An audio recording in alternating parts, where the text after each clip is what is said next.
Hello students, welcome to our channel excellence learning pathways. Guys, आज हम करने वाले हैं हमारे यूनिट 1 का सब यूनिट 5 क्लोज रीडिंग। ठीक है, अब देखो, सबसे पहली गलती आपको हमारे पीडीएफ में मिली गई होगी, जो कि है ये। तो ये सब यूनिट 5 है। एक्चुअली पीडीएफ बन गया था और उसके बाद मैं चेंज नहीं कर पाई, तो इसलिए मैं इसी से करा रही हूँ। बाकी ये सब यूनिट 5 है हमारी यूनिट 1 का क्लोज रीडिंग। ठीक है, अब यहाँ पर है कि हाउ टू मतलब क्लोज रीडिंग क्या होता है। क्लोज रीडिंग है कि कैसे क्लोज रीडिंग की वजह से हम समझते हैं कि कैसे हम जो है किसी भी टेक्स्ट को एनालाइज कर सकते हैं डीपली और समझ सकते हैं कि ऑथर क्या कहना चाहता है, ऑथर का पर्पस क्या है, लैंग्वेज क्या है, टेक्निक्स क्या है। ठीक है, तो जैसे कि कोई भी टेक्स्ट है तो उसको हम एनालाइज जब करेंगे, कैसे उसको एनालाइज करना है और उसकी टेक्निक्स को जो भी ऑथर की पर्पस है, लैंग्वेज या टेक्निक्स है, उसको कैसे समझ सकते हैं, समझा जाता है, वो हम क्लोज रीडिंग में पढ़ते हैं। अब है, सबसे पहले हम शुरू कर रहे हैं हमारे क्वेश्चन से। What is close reading? Close reading क्या होता है? तो हमारा क्लोज रीडिंग है कि क्लोज रीडिंग का मतलब एग्जामिन करना किसी भी टेक्स्ट को केयरफुली एंड क्रिटिकली। मतलब यही हमारी मेन लाइन है।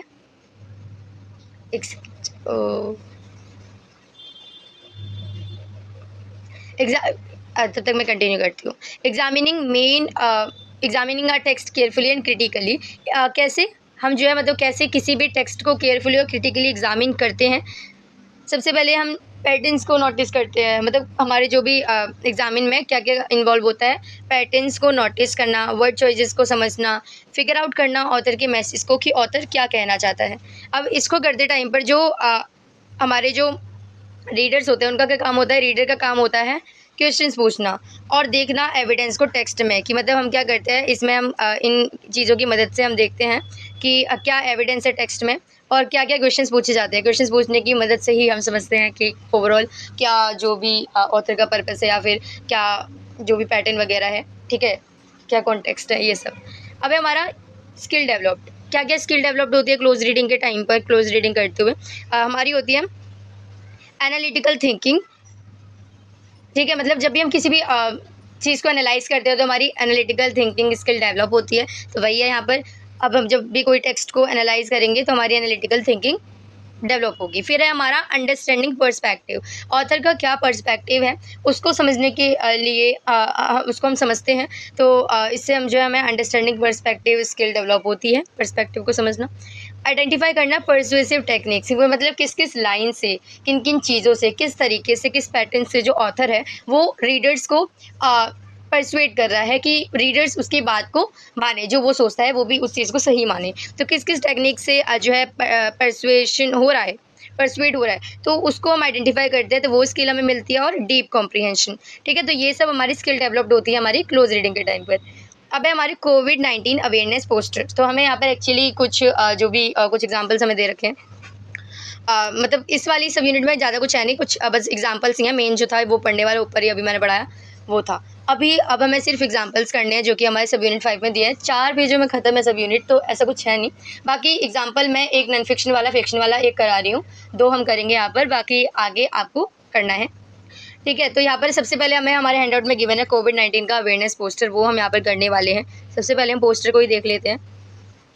तो ये हमारा पोस्टर है।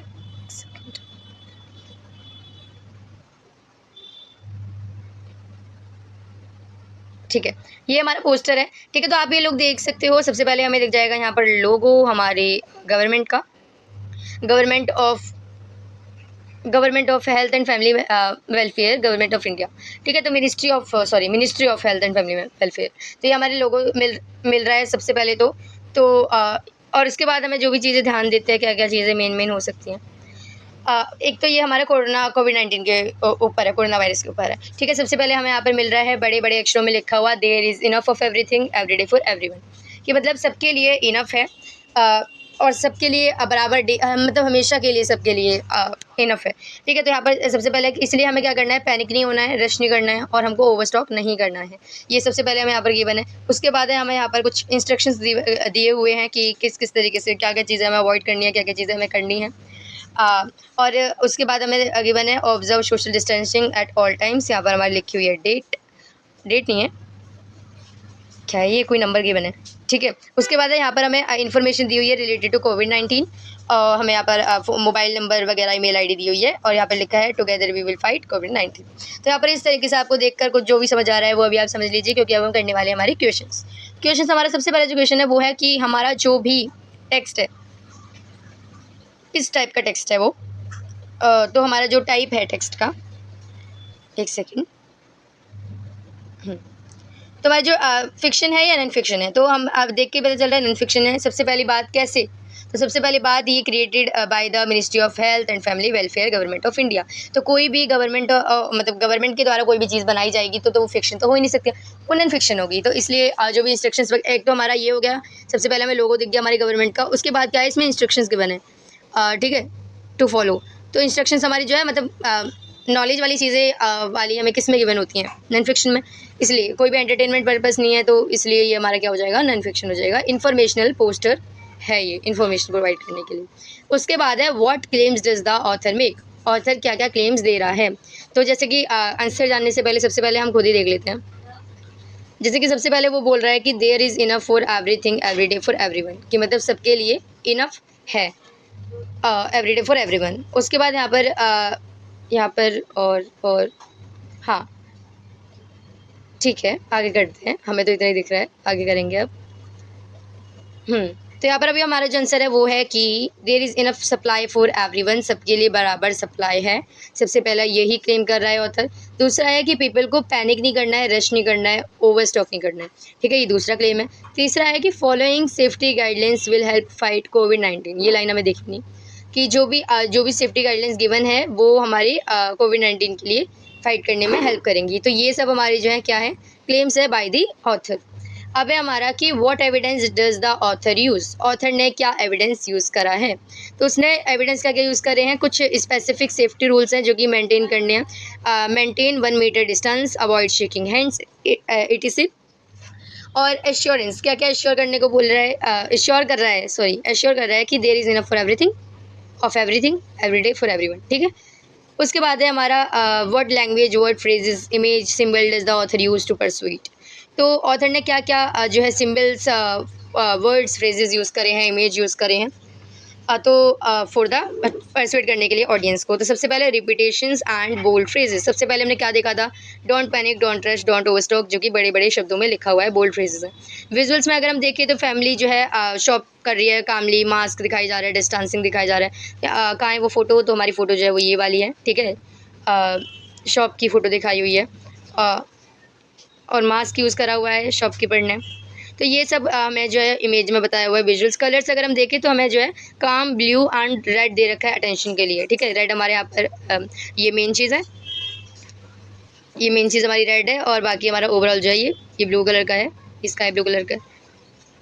तो ऐसे है। अब हमारा कलर्स हो गया। अथॉरिटी किसकी है, logo of ministry of health government of India. कहाँ है लोगो, जो कि हमने सबसे पहले देखा था, ये वाला, ठीक है। आगे करते हैं। आगे हमारा how does the document language indicate the author's perspective. Author का जो भी डॉक्यूमेंट की लैंग्वेज है वो कैसे ऑथर के पर्सपेक्टिव को इंडिकेट कर रही है। तो सबसे पहले जो टोन है वो रीअश्योरिंग है, एश्योर करा रहे हैं वो लोग। जैसे कि हमने क्या क्या देखा, एश्योर करा रहे हैं कि जो फॉलोइंग गाइडलाइंस है वो मदद करेंगी कोविड-19 में को ख़त्म करने के लिए। और इंस्ट्रक्शंस गिवन है, हमें इंस्ट्रक्शंस दिए हुए हैं कि पैनिक नहीं करना है, रश नहीं करना है, ओवर स्टॉक नहीं करना है। और उसके बाद है हमारा कि जो ऑथर मतलब जो गवर्नमेंट है वो रिड्यूस करना चाहती है पब्लिक के फियर को और ऑर्डर मेंटेन करना चाहती है। तो यहाँ पर जैसे कि सबसे बड़ी बड़ी चीज़ों में यही लिखा हुआ है कि पैनिक नहीं करना है। तो जो है जो ऑथर मतलब ऑथर हमारी गवर्नमेंट वो लोगों को मतलब पैनिक करने से मना कर रही है और इंस्ट्रक्शंस दे रही है कि क्या क्या वो चीज़ें कर सकते हैं, ठीक है। ये था हमारा। बाकी अब है हमारा सेकेंड एविडेंस, जो कि है literary close reading observe from 11 by सेंड्रास किजिनर्स, ठीक है, ये है हमारा। अब हमारा इसमें हमें क्या करना है, हमारा ये एग्जैम्पल दिया हुआ है, इसको सबसे पहले पढ़ते हैं, उसके बाद हम स्टार्ट करेंगे हमारे क्वेश्चंस। तो ठीक है, यहाँ पर है what they don't understand about, क्या वो बर्थडेज के बारे में नहीं समझते हैं, और क्या वो what they never tell you is that, मतलब जो चीज़ उन्होंने नहीं बताई है वो है कि जब आप 11 साल के हो तो किसी टाइम पर आप 10 के भी थे, 9 के भी थे, 8 के भी थे, 7 के, 6 के, 5 के, 4 के, 3 के, 2 के और 1 के भी थे। और जब भी आप अपने 11th बर्थडे पर उठते हो तो आप ये एक्सपेक्ट करते हो कि आपको 11 जैसा फ़ील हो, बट आपको नहीं फ़ील होता है, क्योंकि जब भी आप अपनी आँखों को खोलते हो तो सब कुछ जस्ट लाइक यस्टरडे, कि मतलब सब कुछ वैसा ही होता है जैसे कि कल था।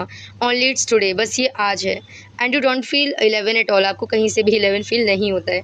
आप अभी भी 10 ईयर्स मतलब 10 की तरह ही फील कर रहे हो। और and you are underneath the year that makes you 11, मतलब आप उसी ईयर के नीचे हो जो कि आपको 11 बना रहा है। Like some days you might say मतलब हो सकता है कि आपने कुछ दिनों जो है कुछ स्टूपिड बोला हो, और वही चीज़ आप अभी भी बोल रहे हो। मतलब कुछ दिन तक आप बोलो और वही आपकी स्टिल 10 की एज पे जो आप कर रहे थे वो है, उसी का पार्ट है।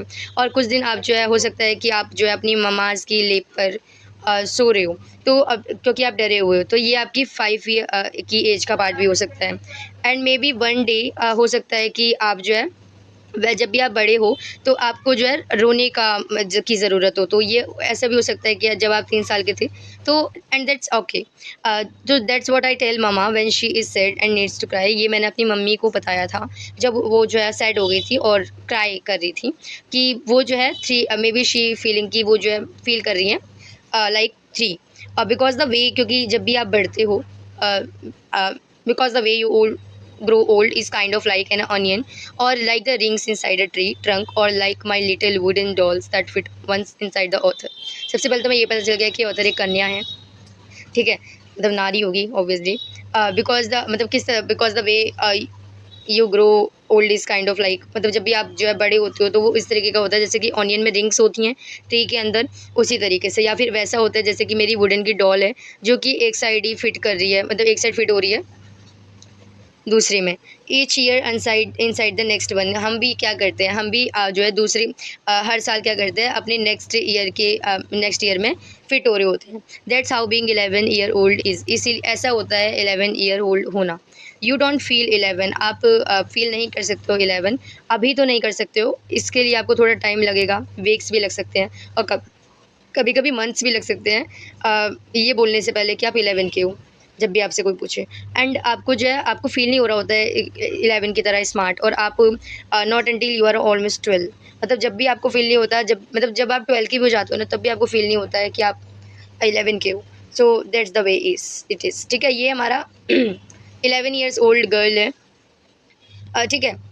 उन्होंने अपना जो है भी ये अपने 11th बर्थडे पर बताई है फीलिंग्स, ठीक है। तो लेट्स स्टार्ट, अपने मेन टॉपिक पर आते हैं। तो सबसे पहला हमारा जो क्वेश्चन है वो क्या, पिछली बार की तरह, इज़ दिस फिक्शन और नॉन फिक्शन। तो आप अपनी जानकारी के मतलब आप समझ सकते हैं क्या क्या जानकारी दे रखे हैं इधर, तो उसके हिसाब से हमारे जो भी ये है फिक्शन है ना, क्योंकि इसमें बहुत ही नॉर्मल बातें करी हुई हैं और ऐसी कोई इन्फॉर्मेशन प्रोवाइड करना नहीं है। ऑथर ने अपनी एंटरटेनमेंट के पर्पज़ के लिए जो भी चीज़ें हैं वो बताई हैं। तो क्योंकि एक जो है क्या है कि it is a personal narrative told from a young girls perspective, एक यंग गर्ल्स के पर्सपेक्टिव से जो ऑथर है उसने बातें करी हैं, एक पर्सनल नैरेटिव की तरह बताया है।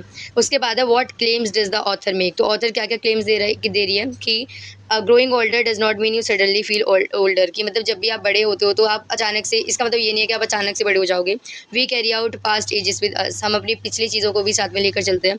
और emotions from younger years still remain inside, कि मतलब हमारी जो यंगर सीयर्स की जो इमोशंस है वो हमारे साथ रहते ही हैं अंदर, ठीक है। ये है। उसके बाद है what evidence does the author use, तो उसने पर्सनल एक्सपीरियंस यूज़ करा है कि feeling like a child even when turning 11, उसने कंपैरिजन करा है कि कैसा होता है like the rings inside a tree trunk like little wooden dolls, ठीक है।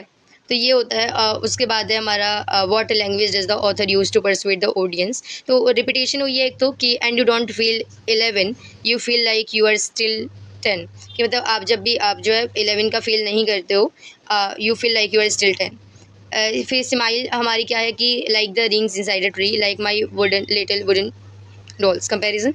इमोशनल लैंग्वेज कौन कौन सी है, sad, need to cry, mama when she sad, ठीक है। फर्स्ट पर्सन का नैरेटिव यूज़ किया हुआ है ताकि ये जो है रिलेटेबल लगे और पर्सनल लगे। तो ये थी लैंग्वेज ऑथर की, जिससे जो वो ऑडियंस को परसुएट करना चाहती थी। नेक्स्ट है कि how does the document language indicate the author perspective, तो ऑथर की जो लैंग्वेज है वो है रिफ्लेक्टिव और इमोशनल लैंग्वेज है। ऑथर दिखा रहा है कि कितना कॉम्प्लेक्स है बड़ा होना, uses child like voice to show authentic emotions, मतलब चाइल्ड लाइक वॉइस यूज़ करी है ऑथेंटिक इमोशंस को दिखाने के लिए, और एक डीप अंडरस्टैंडिंग दिखाने की कोशिश करी है एज, आइडेंटिटी और इमोशन के बारे में। तो ये था हमारा ओवरऑल हमारा टेक्स्ट। इससे हम अच्छे से इसी तरीके से क्लोज रीडिंग होती है। आगे भी हमें एग्जांपल्स गिवन है, वो भी हमको आप कर सकते हो, ठीक है। हमारी एक नैरेटिव एक बुक है, उसका कवर पेज दिया हुआ है और उससे भी हमें समझना है क्या हो सकता है। उसके बाद उसी बुक का एक टेक्स्ट दिया हुआ है पढ़ने के लिए, और वही है बस दो, और उसके बाद फिर अम्बेडकर का गिवन है। तो ये हमारे मतलब वो एग्जाम्पल ही है, बस बताया जा रहा है क्लोज रीडिंग कैसे होती है। बाकी ये जो हमारी लाइन है कि close reading is like a detective work, जैसे डिटेक्टिव का वर्क होता है, हर एक शब्द क्लू होता है ये समझने के लिए कि author what the author really means, author क्या कहना चाहता है सच में, ठीक है। तो ये था हमारा ओवरऑल सब यूनिट, जो कि बहुत अच्छा, सीधा साधा, सुंदर सा था, और इसके एग्जांपल्स है वो आप कर लीजिएगा। बाकी आपको कोई भी डाउट वगैरह हो तो आप कमेंट सेक्शन में पूछ लीजिएगा। Thank you so much.